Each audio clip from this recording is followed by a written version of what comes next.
Բարձես օրվա նորություններն է շարունակում ներկայացնել հորիզոն լրատվականը մարտի 26-ն է չորեքշաբթի։ Տեղի ունեցել Նիկոլ Փաշինյանի հեռախոսազրույցը Միացյալ Նահանգների պետքարտուղար Մարկո Ռուբիոյի հետ։ Զրուցակիցները քննարկել են Հայաստան-Միացյալ Նահանգներ ռազմավարական գործընկերության, ինչպես նաև տարածաշրջանային օրակարգին վերաբերող հարցեր։ Փաշինյանը պետքարտուղարին ներկայացրել այն բանակցային գործընթացները, որոնց արդյունքում հնարավոր է դարձել Հայաստանի Հանրապետության և Ադրբեջանի միջև խաղաղության ու միջպետական հարաբերությունների հաստատման մասին համաձայնագրի նախագծի համաձայնեցումը։ Վարչապետը ընդգծել է, որ համաձայնագրի նախագիծը սպասում է ստորագրման։ Զրուցակիցները պայմանավորվել են շարունակել Հայաստան-Միացյալ Նահանգներ բարձր մակարդակի շփումները։ Խորհրդարան այսօր 64 կողմ 7 դեմ ձայներով երկրորդ ընթերցմամբ և ամբողջությամբ ընդունել է Եվրոպական միությանը Հայաստանի անդամակցելու գործընթացի մեկնարկի մասին օրենքը։ Հիշեցնենք, առաջինից երկրորդ ընթերցում որոշակի փոփոխություններ էին կատարվել օրենքի նախագծում։ Նախաբանից դուրս էր եկել առաջին հատվածը՝ Հայաստանի Հանրապետությունը արտահայտելով հայ ժողովրդի միասնական կամքը, նախադասությունը։ Օրենքի ընդունումից առաջ պատգամավորներն ու նախաձեռնող խմբի անդամները ելույթներ են ունեցել։ Եվրոպական միության Հայաստանի խորհրդարանական գործընկերության կոմիտեն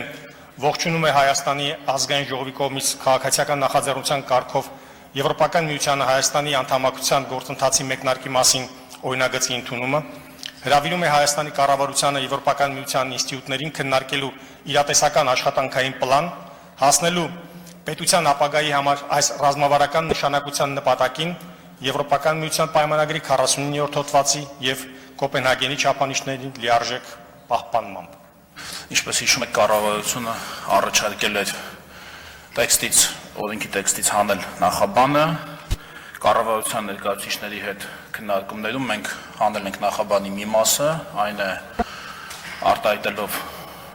Հայաստանի Հանրապետությունը, արտահայտելով Հայաստանի Հանրապետության ժողովրդի կամքը, այս հատվածը դուրս է եկել նախաբանից և խմբագրել ենք երկրորդ հատվածը Հայաստանի Հանրապետությունը նպատակ ունենալով զարգացնել ժողովրդավարական ինստիտուտները, բարձրացնել հասարակության բարեկեցությունը, ամրապնդել երկրի անվտանգությունը, դիմակայունությունը և իրավունքի գերակայությունը, հայտարարում է Հայաստանի Հանրապետության Եվրոպական միությանը անդամակցելու գործընթացի մեկնարկը։ Օրինագիծը հավանության է արժանացել Եվրոպական ինտեգրման հարցերի մշտական հանձնաժողովում։ Օրինագիծի ընդունումն ինքնին չի հանդիսանում Եվրոպական միությանը Հայաստանի անդամակցության հայտ, այնուամենայնիվ այն հաղորդում է Եվրոպական միության հետ գործընկերության հորացումը նոր մակարդակի հասնելու ցանկություն ունեցող Հայաստանի քաղաքացիների ձգտումը և համահունչ է բալանսավորված և բալանսավորման արտաքին քաղաքականությանը։ Աշխարհաքաղաքական զարգացումների պայմաններում նման կտրուկ շրջադարձը Եվի քաղաքականությունը տեղափոխում է լրիվ ուրիշ հարթություն, որը լի է վտանգներով, շատ դաժան ու իմ խորին համոզմամբ նաև վտանգավոր դրսևորումներով։ Մյուս կարևոր դիտարկումը այն է, որ Հայաստանի Հանրապետությունը ներկայումս շատ հեռու է Եվրոպական միության անդամակցության նույնիսկ թեկնածուի կարգավիճակի համար պահանջվող Կոպենհագենյան չափանիշներից և այս չափանիշներին մոտենալու համար մեծ քայլեր պետք է իրականացվեն, առաջին հերթին, ինչպես նշեցինք, հենց ՍԵՊԱ համաձայնագրի շրջանակներում։ Հարգելի գործընկերներ, դուք ուղղակի խճճվել եք ձեր իսկ դիրքորոշումների բազմազանության մեջ և ակնհայտ է, որ բոլոր այն դեպքերում, որտեղ որ Հայաստանի Հանրապետությունը փորձ է անում դիվերսիֆիկացնել իր քաղաքականությունները և ամրապնդել իր անվտանգությունը, դուք բնականաբար գնում եք հին կոտրած տաշտակի առջև կանգնելու ճանապարհով և ինձ հիշեցնում է պարոն նախագահ 004 շրջաբերականի վերաբերյալ, այո, որովհետև դա հնարավոր չի մոռանալ, որովհետև այդ 00 մենք ուղղակի խնդրում ենք հրապարակել 001, 002 և 003-ը։ Ես պատկերացնում թե այդտեղ ինչեր կան, պարոն Մինասյան։ Քաղաքացիական պայմանագիր խմբակցությունը կողմ է քվեարկելու այս նախագծին։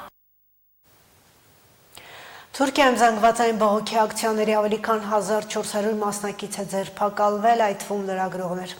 Ընդդիմությունը բողոքի ցույցերը կշարունակի շաբաթ օր, իսկ երկրի նախագահ Ռեջեփ Թայիփ Էրդողանը հայտարարում է, թե պետք է վերջ դրվի բողոքի ցույցերին։ Halkımıza geri verecek miyiz? Ստամբուլի քաղաքապետ Էքրեմ Իմամօղլուի ձերբակալությունից հետո Թուրքիայում ծայր առած բողոքի ակցիաները դեռ կշարունակվեն, չնայած իրավապահների հետ տեղի ունեցած բախումներին եւ ձերբակալություններին։ Միայն թե 3 ընդդիմադիր ժողովրդական հանրապետական կուսակցության ղեկավար Օզգյուն Օզելը հայտնել է, որ հանրահավաքի վայրը տեղափոխվում է քաղաքի կենտրոնից դեպի քաղաքի ասիական հատվածում գտնվող Մոլտեպե այգի։ Նոր հանրահավաքը տեղի կունենա շաբաթ օրը։ Նոր անակնկալ կլինի Ռեջեփ Թայիպ Էրդողանի համար։ Մենք կանգ չենք առնում, մենք կշարունակենք անակնկալի բերել, ավելի հզորանալ ու վախեցնել։ Սա ազգի արձագանքն է Էրդողանի ստեղծած անարդարությանն ու խայտառակությանը։ Օզգյուն Օզելն այս ամենը ասել էր հանրահավաքում Էքրեմ Իմամօղլուին այցելելուց հետո։ Երկուշաբթի օրը մեկնաբանելով այդ ամենը, երկրի նախագահ Ռեջեփ Թայիպ Էրդողանը հայտնել էր, թե այս ամենը կմարի, այս ակցիաներն էլ անվանելով փողոցային ահաբեկչություն։ Արևմտյան լրատվամիջոցները ուշադրություն են դարձրել նրան, որ Թուրքիայում բողոքի ակցիաները չեն լուսաբանում կառավարամետ լրատվամիջոցները։ Միաժամանակ ձերբակալվել են լրագրողներ, որոնք այս ընթացքում լուսաբանել են այդ ցույցերը։ Ձերբակալված լրագրողների թիվը ավելի քան 10-ն է։ Թուրքիայում բողոքի ակցիաները սկսվեցին Ստամբուլի ընդդիմադիր քաղաքապետի եւ նրա թիմակիցների մարտի 19-ի ձերբակալություններից հետո։ Իշխանությունները Էքրեմ Իմամօղլուին մեղադրեցին կոռուպցիայի եւ ահաբեկիչների հետ համագործակցելու մեջ։ Մարտի 23-ին թուրքական դատարանը կալանավորեց Իմամօղլուին։ Ներքին գործերի նախարարությունն էլ պաշտոնից հեռացրեց նրան։ Ի սկզբանե Էքրեմ Իմամօղլուի դեմ ուղղված գործողությունները դիտարկվեցին քաղաքական համատեքստում։ Բանն այն է, որ Իմամօղլուն դիտարկվում է որպես երկրի նախագահ Ռեջեփ Թայիպ Էրդողանի գլխավոր մրցակիցը 2028 թվականի նախագահական ընտրություններում։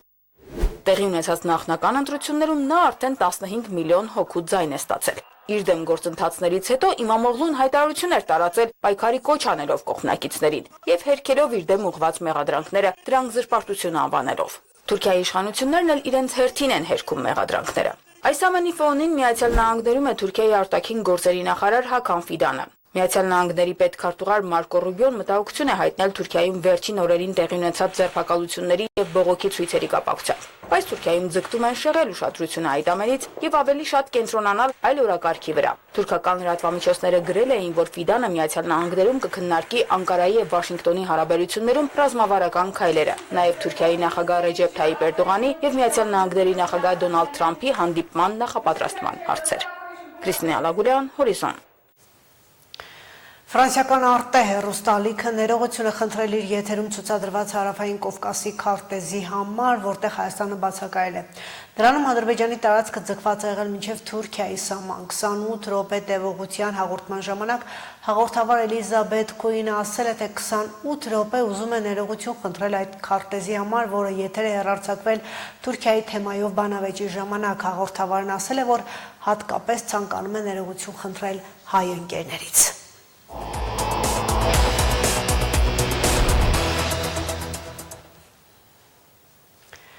Գյումրիի 10-ից ավելի դպրոցներում պետական միջոցներով վերանորոգումներ են ընթանում զուգահեռ կրթական պրոցեսների, թեև հիմա գարնանային կարճ արձակուրդներն են, բայց պայմանավորված կայանալիք արտահերթ ընտրություններով դպրոցների որոշակի մաս ընտրություններով տեղամասային կենտրոններ են վերածվում։ Մարտի 30-ին բացվող 82 ընտրական տեղամասերի մեծ մասը տեղակայված են դպրոցների կամ մանկապարտեզների վարչական շենքերում։ Ըստ այդմ այդ ցանկում են նաև այն դպրոցներ, որտեղ շինարարություն է գնում, բայց պարզվեց, որ այդ պատճառով միայն մեկ տեղամասային կենտրոնի հասցե է հարկավոր եղել փոխել։ Վերանորոգվող դպրոցների շարքից է թիվ 38 հիմնական դպրոցը։ Երկհարկանի շենքի դասասենյակներում ու միջանցքներում շինարարը քանդման ակտիվ աշխատանքներ է կատարում։ Ջեռուցման հին համակարգն են քանդել, որ նորն անցկացնեն, էլեկտրական մալուխներն են փոխել սահմանագույցները ևս, փայտե պատուհանների փոխարեն եվրոներն են տեղադրել։ Բոլորը ոչ սարքին վիճակում են եղել, իսկ հիմա բոլորը փոխվում են նորով։ Փոխվում են բոլոր գոյուղագծերը, ջրագծերը, էլեկտրական բոլոր լարերը, մալուխները փոխված են, սահմանագույցն դե տարիների ընթացքում հաշվետվություն է եղել, դրանք բոլորը փոխվել են, գոյուղագծերի մասին է խոսքը։ Դրանք փոխվել են,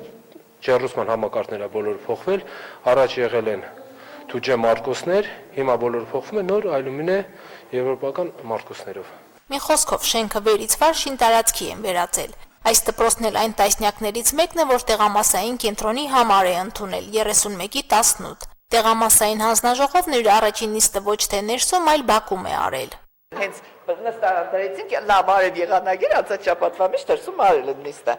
Արև օրերի սպասումով շինարարն էլ վերանորոգումը սկսել է անցած տարվա նոյեմբերից, բայց ոչ մի կանխատեսում չունենալով, որ ընտրության օր կա, դպրոցն էլ տեղամաս է դառնում բոլոր տեղական ու համապետական ընտրությունների համար։ Տրված ժամկետում 120 օրում աշխատանքներն էլ չեն հասցրել ավարտել։ Դրա մեղավորն ու պատճառն էլ անընդհատ պահանջվող փոփոխություններն են։ Շինարարն այդպես է ասում։ Դուք տեսնում եք այստեղ, որ այստեղ ընտրական տեղամաս չի կարող ծառայել։ Նույնիսկ մենք փակ բան չունենք, որ այդ սեյֆը տեղադրենք, ես ինչ գիտեմ, ոստիկանների սենյակ հատկացնենք։ Չկա, ոչ մի հարմարեցված պայման չկա։ Ենթադրենք մարդիկ սկան տեղը մաքրեցին։ Ստեղից ով կարող է ընտրողը մտնի, ընտրություն կատարել, դեսկա չէ։ Դպրոցի տնօրենն անհանգստացել է ու անհանգստացրել տեղամասային հանձնաժողովի նախագահին, որ վերջինս տեղյակ պահի ու վիճակը ներկայացնի պատասխանատու կառույցներին։ Մտահոգությունը տեղ հասել էր, իսկ տեղամասի տեղը փոխելու հարցը ի վերջո լուծվել մեր նկարահանումից հետո։ Թիվ 31 ընտրատարածքային ընտրական հանձնաժողովի նախագահը իլուր բոլոր ընտրողների հայտնում է, որ 38 դպրոցի 31-ի 18 տեղամասը 38 դպրոցից տեղափոխվել է Գործարանային փողոց 8-ի 6 հասցեում գտնվող մասնավոր ընկերության նորակառույց շենք։ Ի սկզբանե դա չէին կարել, որովհետև մտածելով, որ ժողովուրդը միշտ սովոր են եղել այդ տեղամասի վրա միշտ է տեղ են եկել, բայց հիմի արդեն երբ որ պայմանները չի համապատասխանում, դրա համար այս փոփոխությունը անում ենք ու ընտրողների համար էլ անհարմարություն չլինելու, եթե մարդը գալիս է այդտեղ գիտենալով, որ այդտեղ է, մարդիկ կտեսնեն, իրանց գրած կլինի հասցեն, տեղը իրանց թաղամասում է, բոլորը գիտեն այդ նորակառույց դելտայի շենքը, բոլորը գիտեն ու այնտեղ կանցկացվի։ Վերանորոգումների պատճառով, սակայն հասցեի փոփոխության կարիք չունեն թիվ 32 հիմնական դպրոցում տեղակայված, այն էլ 2, 31-ի 57 և 31-ի 58 տեղամասերը։ Թիվ 32-ում շինարարությունը առաջին հարկից չեն սկսել, այլ երկրորդից են իջնելու առաջին, որտեղ սանհանգույցներն էլ չեն քանդել։ Հիմա արդեն գիպսոնիտով հարթեցում ենք անում, հետո ծեփամածիկներով դռները տեղադրենք, ջերուսման համակարգն ենք լրիվ փոխում, հոսանքի մոնտաժներն ենք լրիվ փոխում, նորն ենք անում, հետո սանհանգույցներն ենք հները բոլորը ապամոնտաժ եք հանդել ենք, պետք է նոր սալիկա պատենք։ Ընտրական տեղամասերն էլ առաջին հարկի աճ ու ցախ թևերում են լինելու։ Չի խանգարի, որովհետև ընտրական գործընթացների օրերին սկսված մարտի 28-29-30-ին մեր շինարարը չի աշխատելու, որպեսզի ոչ մի խնդիր չստեղծի։ Քանի դեռ դպրոցում գարնանային արձակուրդների շրջան է, շինարարը փորձում է ավելի արագ գործել։ Թիվ 32 դպրոցում երկրորդ կիսամյակից երկերտ գրաֆիկի են անցել, ինչը հնարավոր չի եղել անել թիվ 38 հիմնական դպրոցում։ 245 աշակերտով 12 դասարան կազմով ու մանկավարժներով դասերն անում են ոչ շատ մոտ ու բոլորովին այլ թաղամասում գտնվող թիվ 4 հիմնական դպրոցում։ Մինչև նոր ուսումնական տարի հավանաբար չեն էլ վերադառնա իրենց վերանորոգված դպրոցը։ 4 դպրոցի մի մասնաշենքը տարական ուղղակի տրամադրել են մեզ, միայն մեր դպրոցն է, առանձին մուտքով ենք մենք դուրս գալիս ներս մտնում, ոչ մի խնդրեմ չկա։ Բացի վերանորոգվող դպրոցներում տեղակայված տեղամասերից, ընտրատեղամասային կենտրոնների հասցեների փոփոխություն ավելի վաղ էր արվել, հաշվի առնելով տարածքների մատչելիությունն ու պայմանների ոչ բավարար լինելը։ Մարինե Դերբինյան, Արարատ Ծատուրյան, Հորիզոն։ Այժմ են լրացում այսքանը, ծանոթացեք նորությունների ժամը 20-ին։